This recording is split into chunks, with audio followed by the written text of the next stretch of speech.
Hello, everyone. My name is Von Gathings, and welcome to the Work Grind. This is the third episode, fifth in total, and this episode is going to be different. I'm going in a new direction, um, and this episode is, if you can look at the title, it's about Dr. King. I know I'm a little late on on posting this episode, but the episode is going to be called Dr. King, Leader of Labor and a Champion of Working Rights.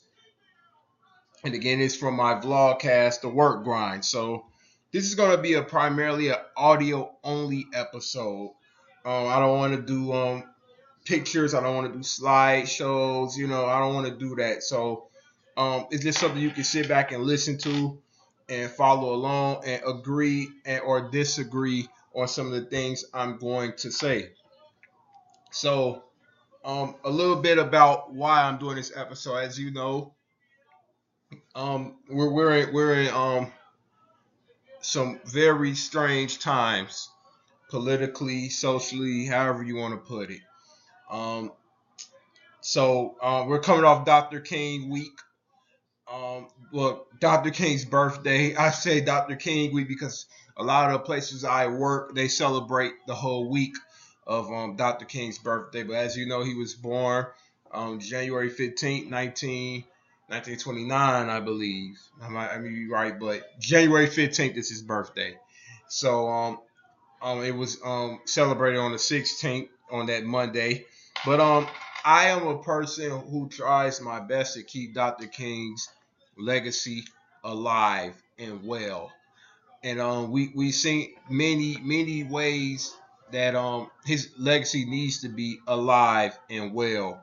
So we saw President Obama leave office. Regardless of your feelings about that, President Obama, it would not be President Obama without Dr. King. We see it with the Women's March on Washington that happened on Saturday. Very similar to the march Dr. King did, his organizing. So we see political efforts, we see the organizing, we see the voting because we have a president office that isn't in the favor of many. So Dr. King's ghost is alive and well. But what I want to talk about today is Dr. King as a labor leader and a champion of working rights. A lot of people, when we think of Dr. King, we think of a guy who was a civil rights activist, which he was, human rights. But toward it in his tenure, he started to see the benefits of um, the economic justice. So when we're talking about working rights, we're talking about labor issues, ranging from unemployment, ranging from unionization, ranging from integration and segregation, um, education. We seen a lot of these things Dr. King was talking about, and today what I'm going to do, I'm going to talk about three things in general because we can talk all day, but of course I don't want to talk your ears off because there's content on the internet. And a lot of this content I'm going to talk about is things that some people will know, but I'm always going to make the connection. I'm going to make a connection from um, the 1960s to now, and it's startling how things are things still taking place that took place in the 1960s and now. And even before then, and before then, and before then. So for all you people who say get over it about things like slavery, Jim Crow, you're out your mind. You don't need to talk. You don't need to speak. That's just my opinion. So with that being said, we're going to talk about Dr. King as a labor leader and a champion of working rights. And I'm going to break down how I'm going to talk about those things. First, I'm going to talk about his stance on unemployment and connect it to unemployment today, job security today. Next, I'm going to talk about unionization and why unionization is important, his stance on unionization, and how there was a big race issue with unions, and a lot of people don't know about, and how he, he spoke on those things, and why the union is important, the power of unionization. And lastly, I gotta have this talk about immigration and segregation. Just a lot of debate on are we doing the right thing when we talk about integrating and segregating. We know Dr. King's famous quote about integration, and I'm going to talk about that toward the end of my show today. So let's get started. So first, I'm going to go to an Dr. King's speech, and a lot of my things are going to be taken from speeches about unemployment and low wage jobs, and I'm going to read that. So this came from a speech when he gave to the union, the AFL-CIO, in New York City in 1968, a little bit before he was murdered. So here we go. The crisis of unemployment and low wage jobs is the name the speech was titled. And give you 1 minute. I'm going to rotate my thingy. Okay, so what kind of security do we have when jobs can disappear for periods and families must abruptly sink to lower living standards? And this is Dr. King speaking. Why should older workers be put in competition with younger workers? Why should the Negro and white workers compete for jobs? And excuse some of the outdated language. This was 1968. Then he says, where are the unemployed automation? Where are the unemployed automation has created? Many numbering millions are walking the streets. A large proportion are Negroes, blacks, who are half hidden in the ghetto. Some have found unemployment in service industries and low paid jobs, largely unprotected by unions in these unorganized trades. Others, other millions have retired, some on pension, some on Social Security, and others on relief. The tragic and period um ah, ah. The tragic feature common to all is that they have moved from a decent standard of living to an essentially impoverished condition. This process is dangerous for the nation as it reduces purchasing power. It is dangerous for laborers as it undermines standards, and it is catastrophic for the Negro who does not even have a toehold on security. So I'm sorry, that speech was given in 1965 with the AFL-CIO in Springfield, Illinois. Now this speech was given in 1968. This part, but the problem is not only for the unemployed, it's underemployed or subemployed. The people who work full-time jobs for part-time wages. Most of the poor people in our country are working every day, but they're making wages so inadequate that they cannot even function in the mainstream of the economic life of the nation. We look around and we see thousands and millions making inadequate wages every day. Not only do they work in our hospitals, but they work in our hotels, they work in our laundries, they work in domestic service, and they find themselves underemployed. So we're talking about MLK's stance on unemployment, low wage work, underemployment, and um and subemployment. So let's talk about job security. So first of all, it's sad that we still have an issue with job security. Yes, we know President Obama, he's leaving, he's just left office. His administration helped create 15 million jobs, I believe.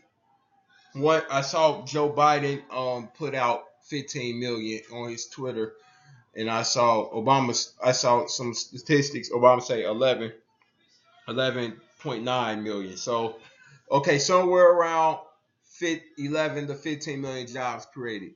Very good on um, for Obama and his administration. I'm really proud of that. But and this is not a critique. This is us thinking critically as we hear numbers, taking numbers and be able to analyze them, and not just taking some things and going along with it. So we need to know, where were these jobs created? Who created them? Because we know President Obama didn't get out and create those jobs. We know Joe Biden. We know the administration didn't get out and get those jobs. How were they created? What industries are they in? So when we talk about job security, those things are very important. And when we solve the issue of job security in America, because yeah, 15 million jobs are created, but how do we know what jobs were gone, what jobs were replaced? We have an idea, but we don't know for sure. So when we need to get down to is, what are the industries these jobs are being created from? How do we need to train our people to get in those jobs? What do we need to do? Is it science? Is it technology? Is it math? Is it engineering? Is it education? Is it health? And I think those are some of the major players. So I might be missing some, maybe high tech manufacturing. I don't know. But what's important is knowing where those jobs are, how those jobs look, and what type of training is needed for those jobs. That's why we must continue to stress education. I understand there are people who are upset about the election, but let's be honest, education is something under attack. I don't know why education is consistently something that's under attack, but it is under attack. Meaning that there's bills to wipe it out. There's executive laws that are being discussed that's going to take away things like a Pell Grant, basic things that are going to be needed just for people to have access to education. So Dr. King's right. When we talk about job security, we definitely need to have talks about, where are the jobs? Where are the new jobs? Where are the jobs that have been taken away? Who needs to be retrained? So another thing Dr. King was talking about, he spoke on demographics. So when he talked about demographics, he talked about the Negro, the Negro, man, that's such an old term, and white workers. And we don't want to just limit it to Negro and white workers. We want to talk about women who are exiting, re-entering the workforce. We want to talk about Latina people. We want to talk about immigrants, Asian immigrants, African immigrants. So we don't want to get caught in the black-white binary. And again, this is Dr. King talking in 1965, 1966, 1967, 68, where the black-white binary was the large topic. But we know that our world is much more diverse, much more intersectional than what it was in 1965. I can bet every dollar in my pocket on that. So it's important for us to think about demographics as well. Dr. King, in that speech, he talked about, why do older workers have to compete with younger workers? Well, one of the reasons why is because we have new sets of skills that younger people have that older people don't have. But that doesn't mean older people can be retrained. I see a lot of organizations they're doing like these new retirement plans where they're pushing older workers out, getting new workers who understand technology in. Or let's be honest, there are a lot of older workers that have skill sets that younger workers don't have. They have some things, some intangibles that will blow us younger people out the water. I'm saying this as a 27-year-old male with 2 degrees and experience in the military, work experience from the military. There are some things older people have that younger people don't have, and we have to be mindful of that. But That doesn't mean older people are not useful in our workforce in the 21st century. That doesn't mean just because 55-year-old Jack or Jane can't get down anymore. No, they can still do incredible things in our workforce. But we have to be able to lead them to where it's the new education, where it's the training. Where can I go that you don't have to fully be educated or re-educated? So you probably work in a manufacturing plant. Do I need to get a degree in computer science, or can I get a 2 year and can I get a 2 year from a community college and or 6 months certificate? So we want to be mindful of that as well. So we talk about older workers and younger workers. The millennial complex is very well true. It's not a myth, but let's be honest, it's a little overrated. Millennials are great with computers and they're digital natives, so they can learn things, but there are a lot of things they don't know. There's a lot of apps and softwares that I see when I was applying for jobs. I'm like, man, I've never been introduced to that. So when we talk about job security, we do want to keep in mind the issue of I guess generational diversity, age diversity is the word I'm looking for. But let's keep in mind that there are older workers who have this stigma on them that they can't be impactful in the workforce when they can. And there are younger workers who need far more training. So that plays a big part in job security. And again, I'm not trying to I hope I'm not sounding like biased to a certain age group or not, but I'm just simply telling you how it is, what have seen, and what I have experienced. So next, we want to talk about uh, okay, let's talk about this. When he said the Negro, the black. I'm gonna say black and white workers had to compete for jobs. Let's be honest. It would be great if everybody in America has work, but we have people who don't want work. We have people who want work and they're not qualified. Everything can be filled. Unfortunately, we're in times where the workforce is very, very competitive. But one of the issues with that, um, and again, Dr. King's talking from a 1965, 1968 perspective, and I'm talking from a 2017 perspective. That we know that African Americans in general and other culture groups don't have the same resources. And I say African Americans first because we always we have to deal with the bottom of the barrel issues. I'm not here to sit and mope about it. We could do that on another episode, but we always get hit with those bottom of the barrel issues. So again, education, poor in certain areas, and great in other areas. Just the fact we get degrees and we get skills and we still don't get hired, or we always are like when we are at a job, we're getting examined for everything. We're not welcome in certain in jobs, in certain workplaces, I shall say. So yeah, why should Negro, black, and whites compete for jobs? I understand that, but that's where job creation is so important in the black community, and all over the country. That's where job creation is important. So then we creating employment for people are creating employment for themselves. They don't have to worry about like they don't have to worry about not having anything to eat, not having a job. But let's be honest.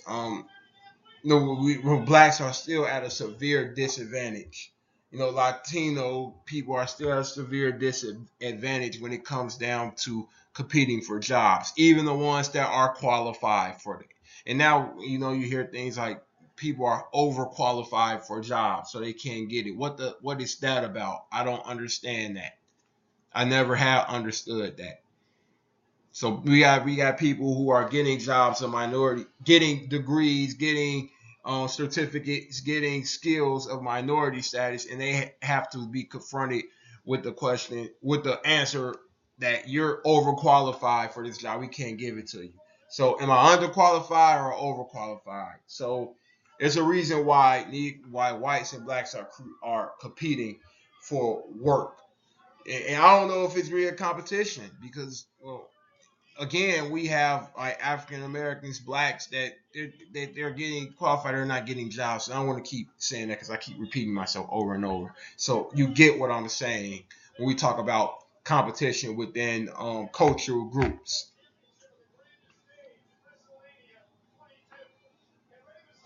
So again, we have to settle for underemployment at times. A lot of us have to settle for underemployment, and underemployment is better than unemployment, but it's still, I'm worth something, but I have to make I have to make more. So this is why, again, we need to continuously push and be radical about job creation and support anybody who is creating work for others, who can create work for themselves and others, because you can't depend on the government, you can't depend on systems, you can't depend on even people nowadays, man, because a lot of us Americans are getting the short end of the stick. We are. We really are. Um, okay. And again, all this is just counterproductive for us.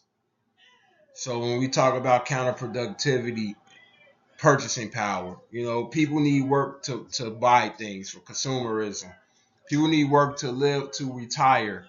So we better get on this stuff. And it's sad that some of the things that Dr. King said still stands true. That's why I had a work grind, and that's why I have this show, because I want you to know that working rights, entrepreneurship, labor is highly important. I don't care where you are. Like, you making a living is important. It don't have to be here. It could be in Jamaica or in Africa and Tokyo. You making a living is important. How we're going to make a living in 20 years from now is very, very important, very, very key. So let's move on to talking about, okay, another thing I wanted to mention. This is why, so 2 shows ago, when I was talking about when I was talking about the turkey effect, and if you go back to that, watch that, I talked about a rate called the U6 rate. And when we talk about a U6 rate, we're talking about the full unemployment rate. So I really stress you all, when you see numbers on television, when you see numbers on the internet, this many jobs created, this many jobs. Get deep. If you are like 16 to 30 years old, ask yourself how many people are receiving these new jobs. If you're black, if you're Latino, if you live in an urban area like Chicago, South Side, Detroit, New Orleans, um, Atlanta, wherever, ask yourself how many people in my area are getting jobs. I mean, yeah, there's numbers that fly on the TV, and they're great, and it's great that we see they're better than seeing 100,000 people laid off a plant. But ask yourself, am my people getting those jobs? And if not, what has to be done? Where do we have to? Where do we start? So that's what I'm talking about when we talk about the crisis of unemployment and low wage jobs. And feel free to like comment, check me, question me, because there's a lot of things I'm going to miss intentionally because I can't have a full conversation about this. I just can't. So next, I want to move on to unionization. So we know unions are very important. And when we talk about working, we talk about raising wages. We talk about job security, but we know unions are under attack. Um, they're we have a lot of states. They have right to work laws where they don't require people to join unions, and people are even notified about that they're a part of a union. We have we just have a lot of people in power. Maybe they're conservatives, maybe they're Republicans, some Democrats as well, because we see it in Chicago, who are just completely against unions. They don't want people who can bargain. They want people they can tell what to do, you know. And there's some people who are anti-union. That's okay. You don't have to join one if you want, but it's still important, especially in like service jobs, like like jobs for that work for a city, public service. It's so important to have unionization. So I'm gonna read a speech Dr. King, a part of a speech Dr. King had in 1965 about the unions. The labor movement was a principal force that transformed misery into despair and hope out of progress. Out of its bold struggles, economic and social reform gave birth to unemployment insurance, old age pensions, and government relief for the destitute, and above all, new wage levels that meant not mere survival, but a tolerable life. The captains of industry did not lead this transformation. They resisted it until they were overcome. When in the 30s, a new wave of union organization crested over the nation. It carried to secure shores not only itself, but to the whole society. So we want to talk about unions right now. Um Now we know, like I said, unions are important. I'm just going to use Chicago for example, the teachers union. You know, teachers, their job is getting riskier and riskier by the day in inner cities. With the crime going up in Chicago, let's just be honest. I love my young people. I don't got nothing against y'all. I used to be one of y'all. I'm still am one of you all. But it's not safe. You know, it's not safe in Chicago. It's not safe for teachers. So not only is it not safe, we have so many issues of poverty, economic issues in these urban communities that's causing students to not be able to focus and concentrate in school. So them not focusing, them not concentrating in school, teachers not having the resources. That means test scores go down. That means trouble for schools. That means jobs going to be cut, because that's just how it works. It's unfair. That's a conversation for another day, but it's unfair. But that's why we need the teachers to step in, because we have people who say, hey, we're going to bring in a charter school or private school to replace this public school, and it's going to be selective. And we have to have teachers to say, no, I don't want to do that. We don't want this to happen. We need to make sure everyone is getting a education all around, the equal education all around the city, all around the globe, however you want to put it. So that's why unions are important. So if I need those wages, we got bargaining power. If I need some laws to protect me, we have those laws in place, because we have what 60% of our workforce agree on them. You don't understand unions, and I can give you somewhere simple you can go. You can look at what's going on with the teachers union in Chicago, and you can go to the NBA. The NBA just had a new collective bargaining agreement. And if you're not familiar with that, you know, the NBA has strikes from time to time because they can't agree with the owners with the collective bargaining agreement. But this recent collective bargaining agreement, it just went through, and they have the whole contract and all the negotiations online and everything the players asked for. So if you want to understand how unions work, it's a perfect way. You can look at sports to do it. But let's talk a little bit about race in unions. So Dr. King called out unions because they were not including African Americans. And Dr. King, as much as he was a champion of working rights, I mean not working rights of civil rights, he was a champion of working rights, but he was still a man who was not who would not back down from his blackness. So, with that being said, he had to confront unions for not including African Americans in their mission. So, he said, our needs are identical with labor needs: decent wages, fair working conditions, livable housing, old age security, health, and welfare measures. Conditions in which families can grow, have education for their children, and respect in the community. That is why Negroes support labor demands and fight laws with curb labor. That is why the labor hater and the labor baiter is virtually always a twin-headed creature spewing anti-Negro epithets from one mouth to another. Yeah, epithets. I never heard that word before. He had that big old vocabulary. So yeah, I'm sorry. From one mouth and anti-labor propaganda to the other mouth. Sorry for breaking that sentence up, but I got caught misreading. The duality of interest and labor in Negroes makes any crisis which lacerates you a crisis from which we bleed. And as we stand on the threshold of the second half of the 20th century, a crisis confronts us both.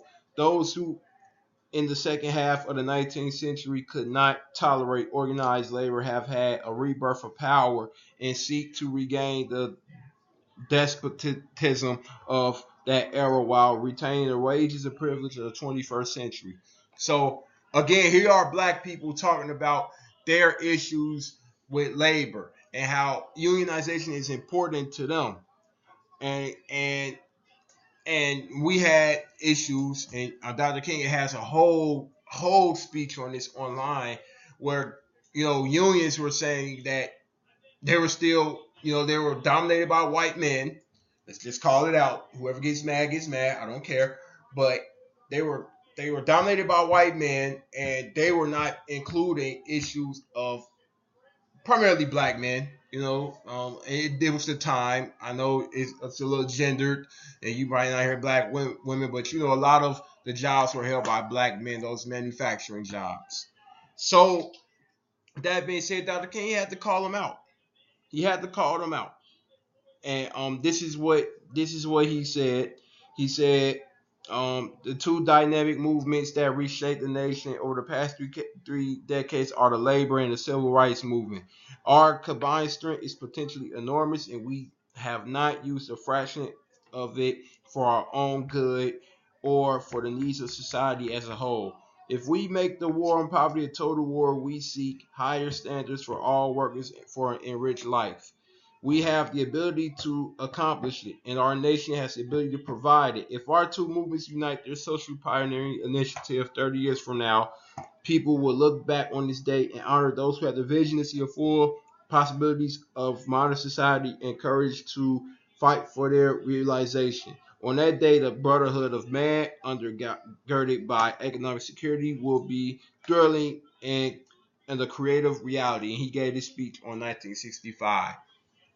So I beg of you, if you are, a person who does not like injustice, a person who does not um, racism, as I am, or any type of harmful word with the word ism, sexism, whatever you want to go.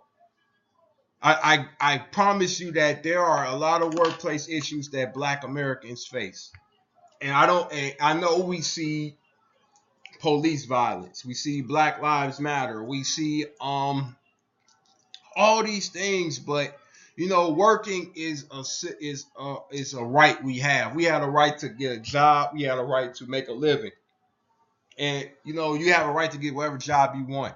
You want to be an entrepreneur, fine.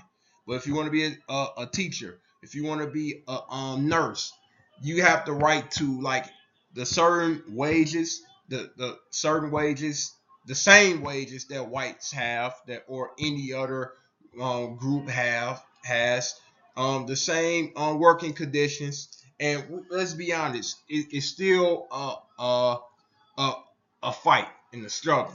So with Dr. King calling out unions who were racist, who discriminated against African Americans. I promise you, if you see a workplace issue, you have the laws, you have the rights to combat those things. You have the ability to speak up about those things. I'll have a whole different episode, but look up the EEOC, the Equal Employment Opportunity Commission.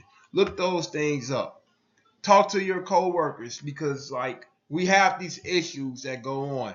The movie The Hidden Figures hit well on like workplace biases and things like that amongst women who were black. So that you got a double issue. You have black women who are educated, so that's intersectional right there. But I promise you, you have these issues going on in these dominant workplaces. So look out for them. Call them out. Dr. King called them out. You can. Dr. King was a clergyman. Don't be the human resources guy, and you see racism, you don't say anything. Don't be the boss, the manager, and you see something, you don't say anything. So I'm wrapping up. I'm gonna wrap up with my last question, and I struggle with this, and you know, I don't expect a lot of people to watch my shows, but I think if I was to go away, if something was to happen to me, I would want this long line of great ideas, great videos, great support, great advocacy here for they can say Javon Gathings was a pretty decent guy who cared about the progress of his people and cared about the progress of his country. And part of that progress is just, being honest about some things. Um, Dr. King had a quote before, he passed away, and a lot of people know this quote. He said, I might have integrated my people into a burning building. And when we talk about that, we're talking about economic integration for once. Well, integration, period. But more so economic integration. So, Dr. King fought to be integrated. He fought for equality. He fought for us to have the same bathrooms, to use the same buses, to sit in the same restaurants. But, he had some doubts. And you can understand, why that quote is relevant now, because you see a lot of things. You see black men getting shot by the police. You see black women not able to get the same working wages as others, and women in general, but kind of looking from Dr. King's perspective. And you can take Dr. King's perspective how you want. You can mold it how you want. But I'm just speaking on his perspective, his behalf. So he had all these things, and he felt that, so maybe he had made a mistake. I personally, I get 50-50 on that. I'm gonna tell you why. Now I see what people are talking about, because there are a lot of people who feel like they're not gonna get the equality that they fought for. They feel like it's gonna be a never-ending fight, that they're not gonna win. And it is what it is. But I'm just gonna give you my opinion. I feel like integration is important for one reason: to have your own. So I understand that every people want to be separated nowadays. People want their own, and I'm with you on that. I'm a black male, and I want to see more businesses launched in black communities by black people, that's supported by black people. Call it divisive, say what you want to say. But nowadays, it is what it is. But this is what I want you to take away, and you can disagree with me. In order for us to fully get what we want as black people, Latino people, whatever, we're going to have a Robin Hood mindset. We're going to have to take these skills, because let's keep it real. America is very idealistic. It's very industrial. So what I mean by that, ideals and industry is going to drive us, and we can have a talk about capitalism, prison labor, how prison labor like exploits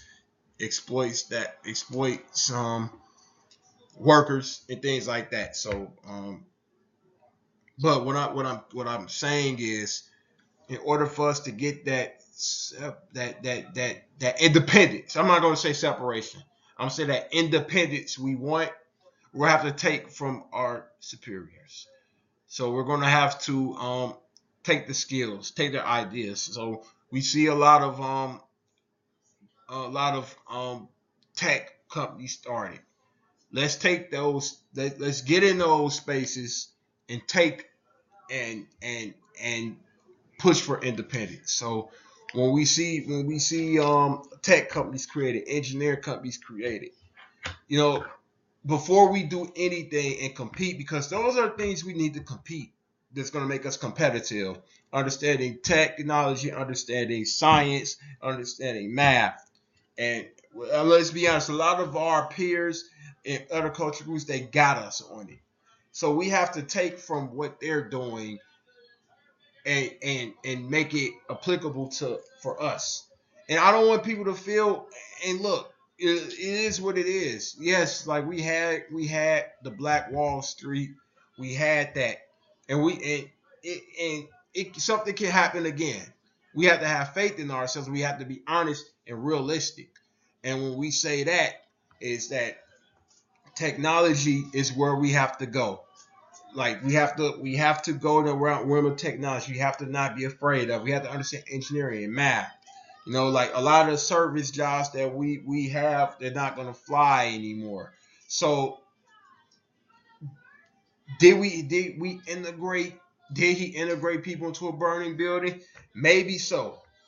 But now we're kind of far removed from that, and now we have to take lemons and make lemonade. And what I mean by that is don't feel bad if you are working in that tech job, in that certain job, because what you can do is you can take those 21st century skills that I've been talking about: tech, math, science, disruptive innovation, innovative marketing, social media, and you can build something with that. So that question is up for grabs. So and I gave you my answer. So and I'm going to repeat that answer one more time. Um, yes, we probably have been integrated into a burning building, but that doesn't mean it's the end. And maybe that's me being an optimist. You know, maybe it won't be like a lot of communities with just hubs of black businesses, and we want to stay optimistic, but I'm just being realistic about that.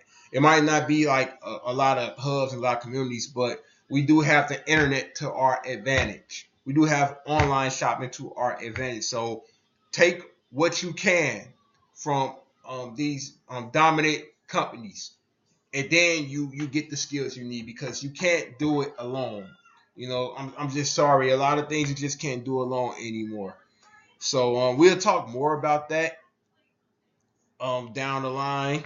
My name is Von Gathings. I hope you learned something. I hope you enjoyed this conversation. I want you to think about those three things I talked about. I want you to think about job security and job creation. I want you to think about the integration segregation argument, because we can go either way with that. And again, I don't want you to look like I to feel like, and I'm speaking to my people, minority status, and particularly Black Americans. I don't want you to feel like I'm not hearing your voices, but I want you to give you a different perspective. Um, and finally, on unions. So speaking up for working rights. When you see things going on in the workplace that's discrimination, that's just wrong, flat out wrong, speak up on those things. So I'm Von Gathings. This is the Work Grind. I want you to think about those three things and leave your questions, comments, and concerns. Thank you. Love you. Continue to have a happy 2017.